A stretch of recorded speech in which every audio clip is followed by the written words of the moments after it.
everybody, episode 792 with a podcast that is sweeping America, the Tour Sports Podcast. It is Friday, November 10th, 2023, people. I hope everybody's doing well. I hope everybody is having a great day. I hope everybody's ready. Busy Friday, Aaron Torres pod. Here's what you need to know about today's show. A lot going on off the field, okay? So we're going to open the latest at Michigan, okay? So listen, we've talked about this story time and time again. You know what's going on, but the latest is that Michigan is basically lawyered up, baby. They are not backing down. They are fighting back, and they are now ready to go to war with the Big Ten. What's going to happen? What's next? What has happened since the last show? We will discuss all of that, as well as kind of why my opinion on this story has flipped. From there, we'll take a quick break. We will talk about another big off-the-field story. Ole Miss is in the middle of a lawsuit with a player. Audio of an interaction with the player and Lane Kiffin comes out on Thursday. It causes backlash on social media. You know we're going to discuss that. And then finally, after a heavy show, we're going to wrap a little bit fun. Aaron right, Aaron wrong, best and worst takes of the week. And that's basically going to be it. Should mention, by the way, before we get started, if you're looking for the preview content, a couple things. One, we did a deep dive on the Michigan, Penn State, and the Ole Miss Georgia game on Wednesday's Aaron Torres pod. I gave you my preview. I gave you my picks. If you missed that, go back and check it out. Oh, by the way, we also have the full-time college football betting show where we do deep dives on all of these games. So make sure to check that out as well. College football betting with Aaron Torres. You can find it there. A lot of preview content. Again, if you missed the Michigan, Penn State, Ole Miss, Georgia previews, go back to Wednesday's show. With that said, it is a busy Friday. There is no more time to waste. So let's get to the topic of the day. Get into the story that has obviously taken over the world of college football. That is the Michigan sign stealing allegations, Connor Stallions, all that good stuff. By now, you know the whole deal. It was kind of wild on Wednesday's Aaron Torres pod. We did this crazy thing and just previewed the game. Penn State, Michigan, top 10 matchup in Happy Valley. But obviously the thing that has kind of hovered over this story over the last couple weeks, and really over the last week specifically, is that the Big Ten could unilaterally kind of supersede the NCAA and punish Michigan immediately. The NCAA has a process, notice of allegations, takes 90 days. Michigan has 90 days to respond. And so the Big Ten has the authority based on its sportsmanship policies to basically do whatever they deem fit what's best for the league. That could be a suspension of Jim Harbaugh. That could be removing Michigan from postseason. And so that's been going on over the last couple of days. Michigan, the Big Ten and Michigan met. The Big Ten presented their side. And on Wednesday, Michigan had about 48 hours to kind of present a defense. And they did so in a big way on Wednesday night. Essentially, Michigan's arguments, not that surprising. One, they're arguing that sign stealing is very prevalent. One thing that we did not talk about on this show is the allegations that basically multiple schools worked with Purdue to help Michigan or to help Purdue basically get Michigan signs and lead up to the Big Ten championship game. Now, I understand that's different than what Michigan did, sending people in person to scout these games. But that is what Michigan is arguing, is that basically there really isn't all that much difference. They're also arguing Jim Harbaugh didn't know. And they're also arguing beyond that, essentially what we've talked about a lot on this show. It's not that punishment shouldn't come. It's that to expedite the whole process, to speed it up without due process, without time, without whatever. It's just completely unfair. It doesn't make sense. And that is essentially what Michigan's argument is. Going to read you some specifics. Yahoo has been all over this. Dan Wetzel, Ross Dellinger have done a great job. I thought Dan Wetzel had a couple very interesting tweets about this. First off, Dan Wetzel, first of all, Michigan submitted a multi-page document to the Big Ten, and then Jim Harbaugh's attorney, Tom Mars, who we're going to talk about in a second, he submitted his own statement on behalf of Jim Harbaugh. Yahoo got access to both of them. One thought this was very interesting from Dan Wetzel. One, first of all, according to Michigan, he does not believe that even the NCAA, so remember, the NCAA, they started an investigation, and our understanding is they have turned over documentation to the Big Ten to kind of expedite the process. The NCAA says we're kind of handcuffed by our own legalese, so we're going to help you, Big Ten, to move this thing along. Well, according to Dan Wetzel, there really ain't all that much documentation that really proves much of anything. According to Michigan, the NCAA has not yet been able to provide significant evidence, and the Big Ten is relying on, quote, summaries and descriptions of evidence about the whole situation. Michigan argues that the Big Ten's evidence is so scant it lacked any proof of almost any wrongdoing, even by Connor Stalions. I also thought this was kind of an interesting point from Jim Harbaugh's attorney, Tom Mars. This is interesting. This is also from a Dan Wetzel tweet, but it comes from Michigan, Jim Harbaugh's attorney, Tom Mars. He said, when other teams had been legally acquiring Michigan signals with 100% accuracy for at least 2 years by studying Michigan game films, there was no reason for Coach Harbaugh or anyone else to believe that Stalions had not acquired his information about the other team's signals by using the same methodology. So for people who don't follow that, it's a bunch of legalese. But I think this is an interesting point. If you are arguing that Jim Harbaugh had no idea that the sign stealing thing was going on, this is what Tom Mars's attorney is basically saying. He basically said, look, if all of these other teams could steal signs just off game film and it's accurate and it's whatever, and they know our signs, then why would Jim Harbaugh think that an assistant coach couldn't do the same at his school and that there was something beyond that going on? And so this is all the update. This is all that's going on. The Big Ten has time is taking its time to process this, and we will see if they actually try to punish Michigan. Now, it is worth noting that Michigan has already essentially came out and said, we are going to use the full might of our legal force. I'm far from a lawyer, but it sounds like they will push for an injunction, which would allow Jim Harbaugh to coach if the team was if he was suspended for Saturday. So this is all an ongoing thing. But let me just say this. Michigan's defense, while not perfect, it does, in my opinion, very much line up with a lot of what I've talked about. And frankly, a lot of why I have flipped my stance on this story. Okay. And so for people who have followed, me personally, and I know I'm nobody, whatever, but I bring it up because when this first happened, I said, Michigan broke the rules. They should be punished. And I still stand by that. I have never changed my opinion. Like the last couple of weeks, people, Torres, who's paying you off at Michigan? It's like, nobody's paying me off. When this happened, I said, if they broke the rules, they should be punished. What has changed, though, is the way in which this case is playing out, and frankly, playing out in the public eye. When I said Michigan should be punished if they broke the rules, I assumed it would be under the same premise that every investigation has been done in the history of college sports. Come in, talk to people, do interviews, get, ancillary evidence. You present to Michigan. Michigan has time to defend themselves. You go through the process. What has frustrated me, what has disappointed me, is you now have the NCAA basically acknowledging our process doesn't work fast enough.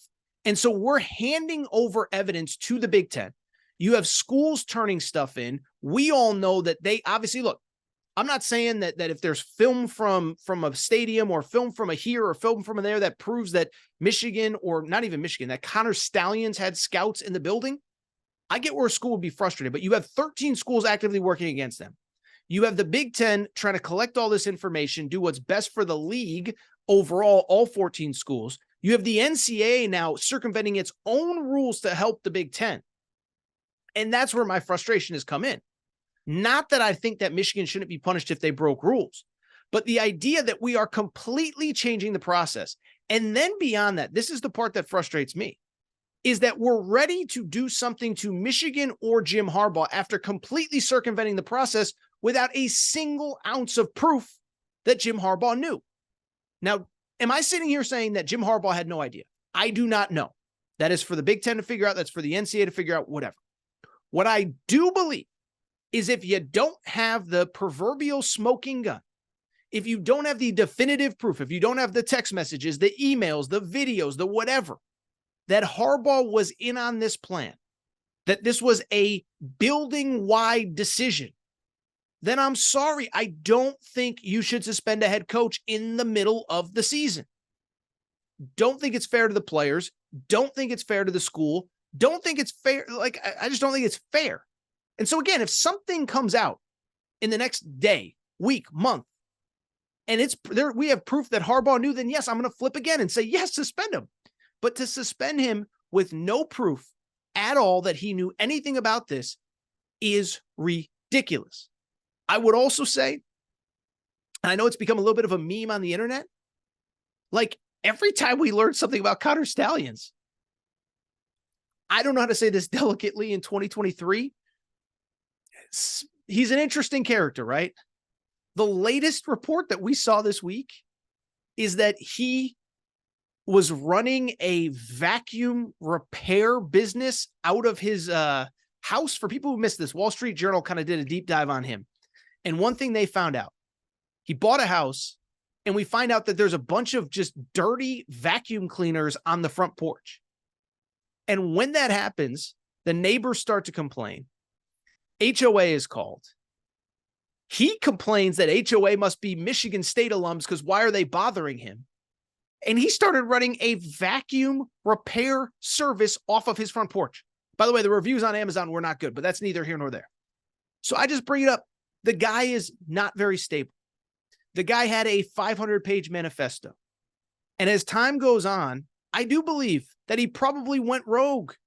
He doesn't seem like the most stable person. First of all, I don't even know when he had time to sleep. He's got a manifesto. He's doing this, deciphering these signs, stealing. He's running a vacuum repair service off of his porch. I don't even know when he had time to sleep. But to me, every piece of information we learn about him makes it more likely that, yeah, maybe he was doing this on the side. Maybe he was trying to rise up the ranks.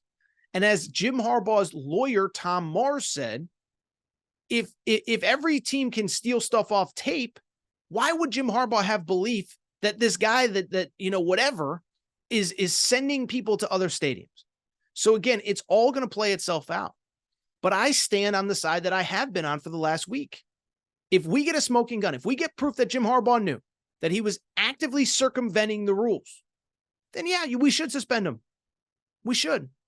But if we don't, to rush the process so that you can look good to a bunch of ADs and a bunch of coaches that have been getting their butts kicked by Michigan the last couple of years, give me a break.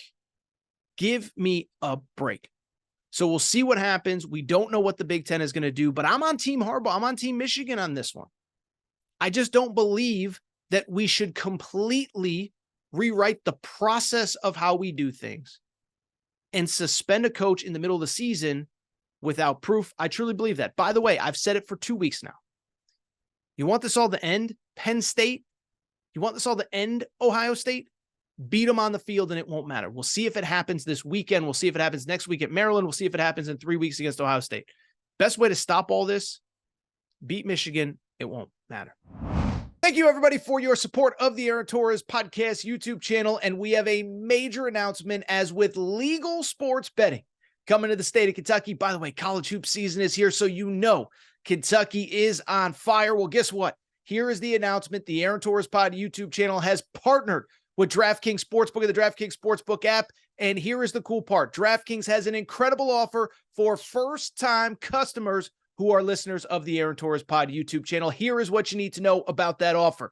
Download the DraftKings Sportsbook app. New customers can bet $5 on any game and get $200 in bonus bets instantly when you use the promo code Torres. That is right, Torres, Torres. It's that simple. Download the app. Bet $5 on any game. Could be pro, could be college, could be basketball, could be football. And you get $200 in bonus bets instantly when you use the code Torres. Thank you to DraftKings Sportsbook. Incredible offer. First-time customers, take advantage right now.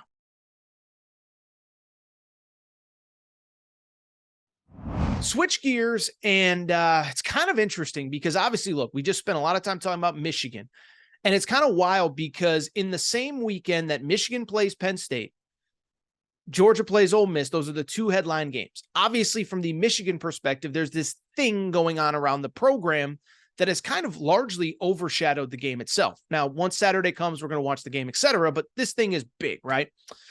Well, I bring it up because quietly, there's been something going on at Ole Miss that all of a sudden bubbled to the surface on Thursday, just hours before one of the biggest games that they've had in recent school history. And so the situation going on, it involves a player named DeSanto Rollins, okay? So in September, DeSanto Rollins sued the school and sued Lane Kiffin and basically argued racial discrimination, that he got thrown off the team, and that, it was racial discrimination, but also that his mental health rights were challenged, that basically he took a sabbatical from the team. Other players have had the opportunity to leave and take a mental health break. He gets thrown off, whatever. I bring it up. That lawsuit happened to be filed in September. By the way, I should mention, just so we're all clear here, he is seeking $10 million in compensatory damages from Lane Kiffin and Ole Miss, another $30 million in punitive damages from Kiffin, and is seeking a temporary restraining order as well as an injunction reinstating him to the team. Now, it's important to note, by the way, Ole Miss, when this story first broke, they said he's still on the team. He's still on scholarship. He's allowed to be there, even if he's not playing. So that's what's going on. But I bring it up because it just so happened that audio of his interaction with Lane Kiffin that ultimately led to what he believes was being kicked off the team, it just so happened to come out on Thursday. Now, an Ole Miss fan will sit there and tell you, it's not a coincidence. They're trying to create interest in the lawsuit. They're trying to create buzz, whatever. But I bring it up because I want to talk about this. We unfortunately do not have the audio. I'm going to read you a transcript of the back and forth, but let me just give you a little bit of context as to what happened in the lead up to this meeting with Lane Kiffin in late March. Okay. So DeSanto Rollins was part of the team last year, gets hurt, doesn't really play, whatever. In the spring, he alleges that basically his position coach tries to force him to transfer. Then he has a meeting with Kiffin and the position coach where they say, okay, we're moving you to the scout team O-line. He says, I need a break from the program, whatever. His mom, and I know I'm going in a lot of different directions, but let me explain. We'll get to the setup here. His mom then asked the school for a mental health therapist to kind of work with him. The mental health therapist meets with him, and about 2-3 weeks pass. Finally, he meets with Kiffin, where this dust up happens. Okay. So he basically meets with the mental health therapist. He does not interact at all with the coaching staff or with Lane Kiffin. It leads to the meeting in mid-March of this year. And here is the back and forth. I'm going to read it to you verbatim. I apologize that we don't have the audio, but I'm just going to read it to you as best I can. So it starts with Lane Kiffin. He says, if you would have come in here when you kept getting messages, the head coach wants to talk to you, and you say, I'm not ready to talk to him, Kiffin said. Rollins responded, I wasn't ready to talk. Kiffin says, what expletive world do you live in? He says, Rollins responds, I don't understand why you have to be disrespectful, honestly. Kiffin says, get out of here. You're off the team. You're done. See ya. Go. And guess what? We can kick you off the team. Go read your expletive rights about mental health. We can kick you off the team for not showing up. When the head coach asks to meet with you and you don't show up for weeks, okay, we can remove you from the team. It's called being an expletive. It's called hiding behind expletive and not showing up to work. So that audio made the rounds. If you have not heard it, it is readily available on social media. Credit to Front Office Sports. They're the ones that got it. And let me do a bunch of caveats before we get into it. One, I've said this a million times. I'm going to keep saying it every time a topic like this comes up. Mental health is a serious thing. It's not something I take lightly. It's not a joke to me. It's not anything that I take lightly. I've said it many times. My wife works in the mental health field. Yes, I am married, convinced somebody to marry me, whatever. Wife works in the mental health field. My sister works in the mental health field. My sister-in-law works in the mental health field. I know how serious it is. I know how many people struggle with this stuff on a day-to-day basis. I'm not here to analyze Rollins from that perspective. I'm not here to psychoanalyze him from the mental health perspective. But what I am here is to say this. Based on what we know now, based on the audio that we heard, and based on what we know, based on the facts that are in the lawsuit, I think the Rollins camp very much dropped this audio to try to make him be a sympathetic figure on Thursday before one of the, I don't know if it had anything to do with the Ole Miss game on Saturday, but I don't think it's coincidence. I believe that they dropped this audio to make him a sympathetic figure. I actually think it was Lane Kiffin who comes off not looking wrong here. Now, bluntly, people that listen to the audio, there's a lot of expletives from Lane Kiffin. I think a lot of people would sit there and say, well, he's the head coach. He's the adult in the room. He shouldn't be yelling and screaming and swearing at the kid. At the same time, I mean, how much is a coach supposed to take, right? As Lane Kiffin said, and as is confirmed in the lawsuit, The kid went AWOL for 2 weeks. The kid didn't respond to texts from his coaches. He didn't respond to texts from Lane Kiffin. He knows that they want to meet with him, and he didn't show up. And so from Lane Kiffin's perspective, of course he's mad. They've been trying to get in touch for 2 weeks. The kid doesn't respond. Then he shows up and he wants a meeting. So of course Lane Kiffin is going to be frustrated.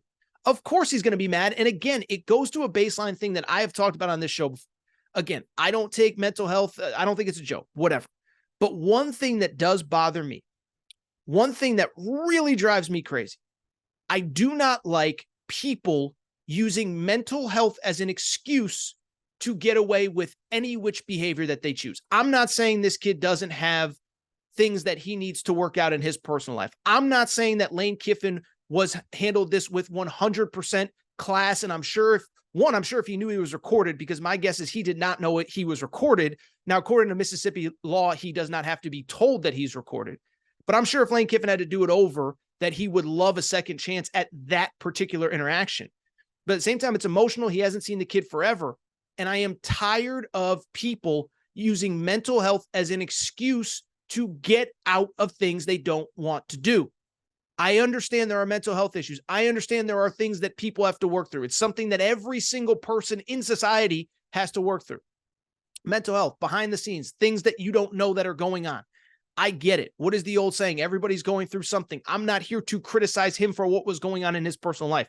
That does not excuse him from being able to do whatever the heck he wants and just not show up. I saw a bunch of people say this on social media, but it's true. Is you have any job in any walk of life, you can't just go AWOL for 2 weeks and say, oh, by the way, sorry, mental health, whatever, boss, take me back. It's like, no, that's not how life works. And by the way, if you want to get mad at me, you want to say, well, you're not a mental health expert. Who are you to say? Well, according to the lawsuit, this kid met with a mental health expert provided by the school. By the way, it is ironic because Lane Kiffin and his staff actually in the offseason talked a lot about their mental health training, but there was a school appointed person to speak with this young man. And the school appointed person said, meet with the coaches. I think the suggestion was meet on March 7th, and he actively chose not to meet until March 21st. So even the mental health expert in this case, which is certainly not me, told him, you got to talk to the coaches. You got to figure this out. You got to work on this together, and you have to keep them in the loop on what is going on. He chose not to for 2 weeks. So of course, Lane Kiffin is going to get mad. And of course, there are going to be repercussions. And so I don't mean to belabor the point. This doesn't have to be like a 24-minute segment here. But at the same time, I hope the kid gets the help that he needs. I hope if there are mental health issues, and listen, he was going through injuries. You talk to any athlete that has had to rehab by themselves, work by themselves, be by themselves during that process. It sucks. You're not with your team. You're not with your guys. You're going through grueling rehab. You're doing whatever. It's not easy. But it also doesn't give you an excuse not to respond to the coach, not to respond to your assistant coaches, whatever. And again, I especially, I don't have sympathy because he recorded the thing. It was clear, in my opinion, it appears as though he was trying to some gotcha moment, some setup moment, some whatever. Shouldn't have been recording it. If it was really about mental health, you can still get in touch with the coaches and still let them know, hey, I'm not right. I can't be back. So I don't mean to go on and on. I wish the kid well. I don't know what else there is to say. I don't think Lane Kiffin comes off looking bad in this. If that makes me insensitive, I'm sorry. But again, yes, you can have mental health issues, but you still have baseline responsibilities. You're a student athlete. You're on scholarship. You're maybe getting NIL money. And apparently, all they were asking for was, can you respond to a text? Can you respond to a phone call? Can you show up at the facility?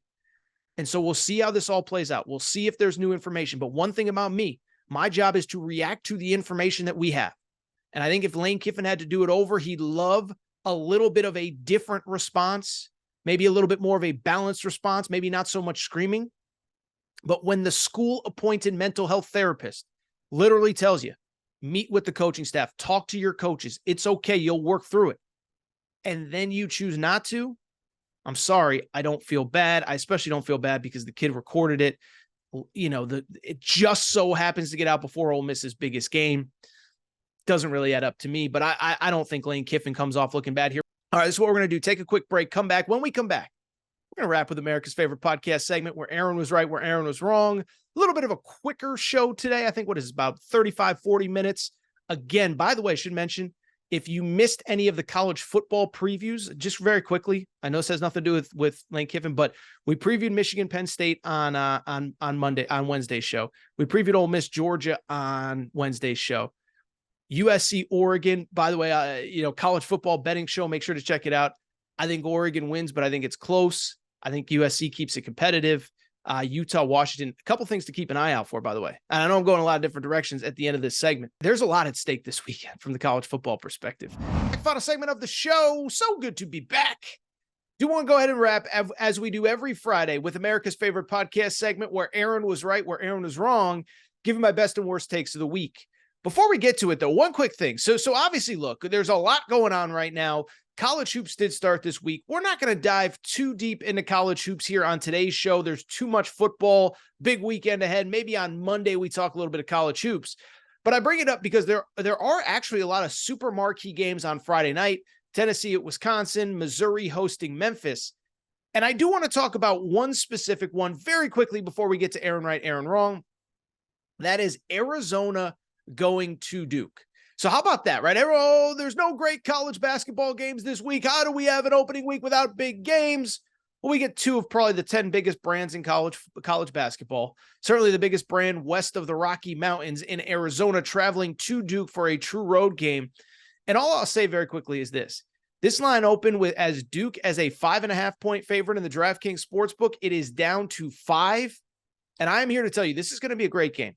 Arizona, to me, is a really good team. First of all, remember, Arizona, Caleb Love now plays for Arizona, former North Carolina guard. So Caleb Love, of course, was part of the North Carolina team that went into Cameron Indoor in Coach K's final game as head coach at Duke, and they pulled out the victory then. They beat Duke in the Final Four. He has since transferred to Arizona.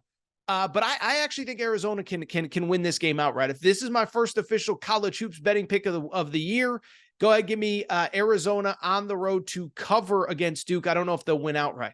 But one, Duke is a little bit banged up. Mark Mitchell, one of their stars that returned, is coming off an injury. He didn't play in their opener. Two, I watched Arizona. That is a really good basketball team. They're big. They're super athletic. Remember, Umar Ballo, the third-year player, he transferred from Gonzaga. This is his third year at Arizona, 7-foot center. They had a Keyshawn Johnson from San Diego State, one of my favorite transfers of the offseason.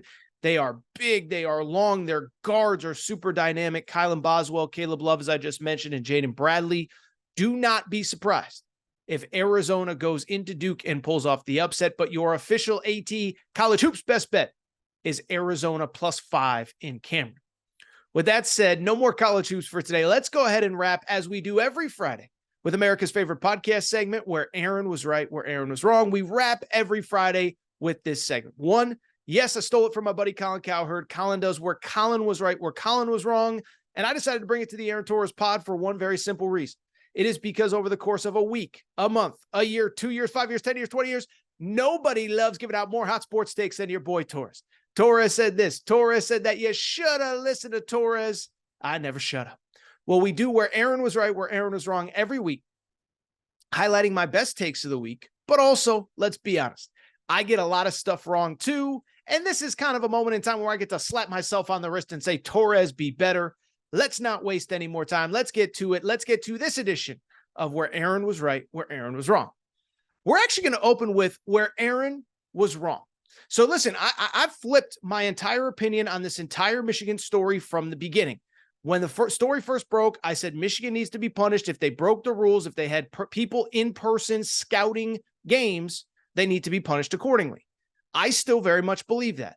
I also believe that the process should be followed as it has been for 100 years when it comes to this stuff in college sports. We can argue it takes too long from the NCAA, but I am not a fan of the Big Ten trying to circumvent things, even though the whole situation allows them to, and go ahead and try to rush the process. Go ahead, collect evidence, see what we know, see what Jim Harbaugh knew, see what the staff knew, and then punish from there. The idea that the Big Ten is just going to swoop in and start handing out punishments like they're Oprah handing out free cars, I don't like it. I did not like it. And so as I mentioned off the top, my opinion on this has flipped a little bit. Think that Michigan probably deserves some punishment in some way, shape, or form. also believe they deserve due process in this, where Aaron was right. I'll say this is where I was right about Michigan.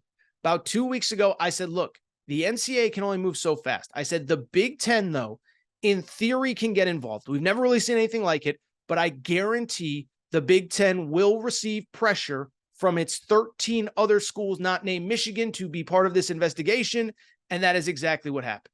We'll see what happens with Michigan. We'll see what happens down the road, but the bottom line is this whole thing has really stemmed from the idea that Michigan, that other schools feel wronged by Michigan, other schools want punishment, and I said it a week before anybody else. I said the Big Ten is going to feel pressure at some point. The other schools are going to get involved. The other schools are going to want justice, and that is exactly what has happened. Let's stick with college football, where Aaron was right. How about that Alabama Crimson Tide? Listen, let's go back to September. In September, everything's going wrong, chaos, blah, blah, blah, blah, blah, this and that. They benched Jalen Milroe, then they start him again. What does it mean? Was he actually suspended for the South Florida game? And I said, look, Nick Saban's a coaching genius. He understands the strengths and weaknesses of his group. He understands that Jalen Milroe gives them the best chance to win, and we will see if it actually happens. But what I never said was the dynasty is dead. I never said it's over. I said, look, it's going to look different. It's going to take time. But as long as Bama doesn't drop that second game, they are going to get better over the course of the year.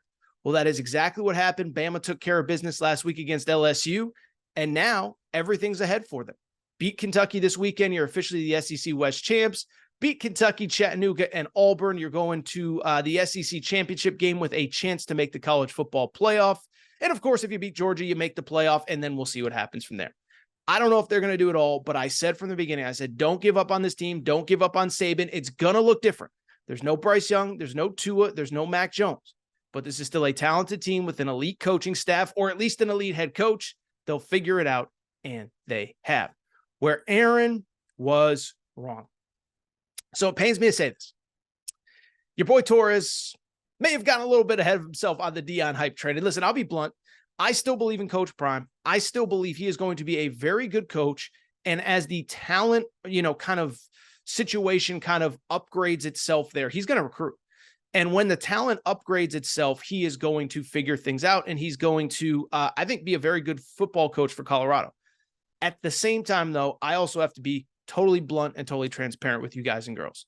This program has regressed. This team has regressed since the start of the season. I think you can argue the best game they played all year was against TCU. And obviously they have major holes.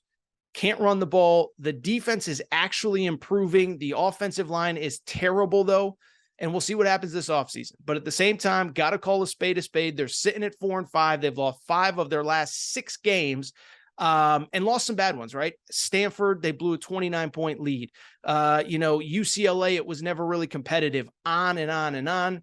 Love Deion, love Coach Prime. I still believe he's going to figure it out, but may have put the cart before the horse here a little bit as Colorado is now 4-5 going into their game against Arizona this weekend, where Aaron was right. Let's go to opening week of college hoops. How about those Kentucky Wildcats? So listen, I said back in the summertime, Kentucky took a foreign tour overseas. It wasn't really a foreign tour. It was, it was one of those events, the Global Jam, where they played basically an international event representing Team USA. And when I watched them play, I said, look, I know they're young. I know they're inexperienced, but at the same time, I think this Kentucky team has a chance to be pretty good. This is a group that is young, but the guards are super dynamic. There is no Oscar Tshiebwe clogging the middle. The spacing, the ball movement, the three-point shooting looks much, much, much better than it did a year ago. Well, I know it's only one game, and I know they played a New Mexico State squad that is basically completely starting from scratch, because at the end of the day, New Mexico State is a program that had to shut down in the middle of last year because of the whole situation in that program. But at the same time, Kentucky, to its credit, an opening night 40-point win in that game. Rob Dillingham, freshman guard, 17 points. DJ Wagner, 13 points, 11 points for Antonio Reeves. This team looks really good. Listen, I don't know what the ceiling is for this team. I'm not going to sit here and say they definitively make their first Final Four since 2015. This is the best backcourt they've had since Malik Monk and De'Aaron Fox were there in 2015. And I think this is going to be a kind of a surprise team this season, right? A lot of people spent all offseason, myself included, criticizing Cal, the portal. You can't win with freshmen. Well, as I've said many times, if the freshmen are good enough, you can win. Duke, remember last year was basically starting 4 freshmen. Guess what? They won the ACC tournament and ended the regular season on a 9-game win streak. Alabama, number 1 overall seed in the NCAA tournament. 3 of their top 5 scorers were freshmen. So you can win with freshmen if they're good enough. And I think Kentucky's might be. Speaking of Alabama hoops, where Aaron was wrong. Listen, this was a team that I kind of didn't really love coming into the year. They lost a lot of talent off of that team that I just mentioned. Obviously, Brandon Miller, the number 2 pick in the draft.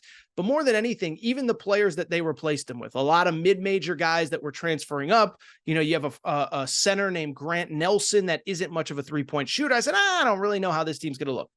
Well, if one game is any indication, they're awesome again. Alabama basketball put up 105 points, 32-point win to open the season against Morehead State, and they looked very much like pretty much any Alabama team of the Nate Oates era.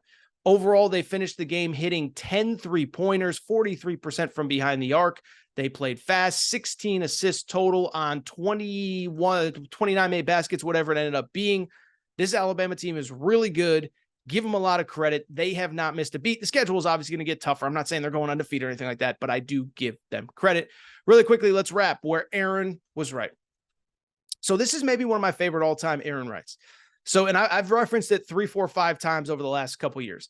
But when the Dallas Cowboys, when they lost to the San Francisco 49ers in the playoffs 2 years ago, that was the game. They were at home, driving the length of the field. Dak rushes up to the line of scrimmage, should have spiked the ball, runs a play. They end up losing. I said, you have to fire Mike McCarthy right now. I don't care if it's year 1 or year 2. You have a very tight window with Dak Prescott, with that big contract, with all of these other guys, Micah Parsons, Trevon Diggs, and CeeDee Lamb, all on rookie contracts. And my theory at the time, go offer Nick Saban $25 million a year. If he says no, offer him 30. If he says no, offer him 40. It does not matter, but you cannot win at the highest level with Mike McCarthy because it's too unorganized. The details are too goofy. Like you go on, and it's just like every time the Cowboys are on the brink, something bad happens. And it's all, in my opinion, a lot of it comes back down to coaching. Why do I bring it up? Did you see the end of the Dallas-Philly game last week, right?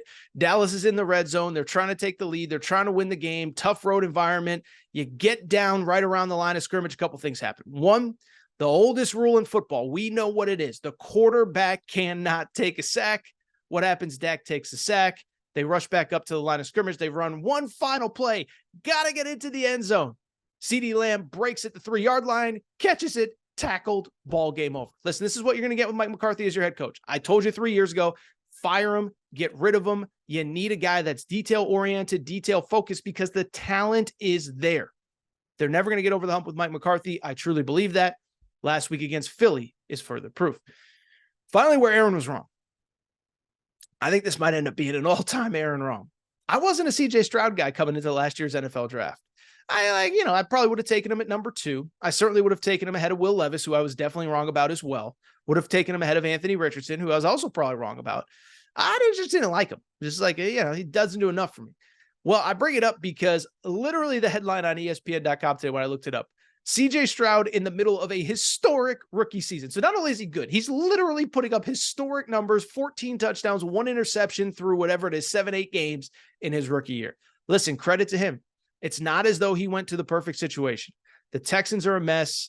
First-year head coach in DeMeco Ryans, defensive head coach, which sometimes stunts the growth of a quarterback. Credit to DeMeco Ryans, but credit to CJ Stroud.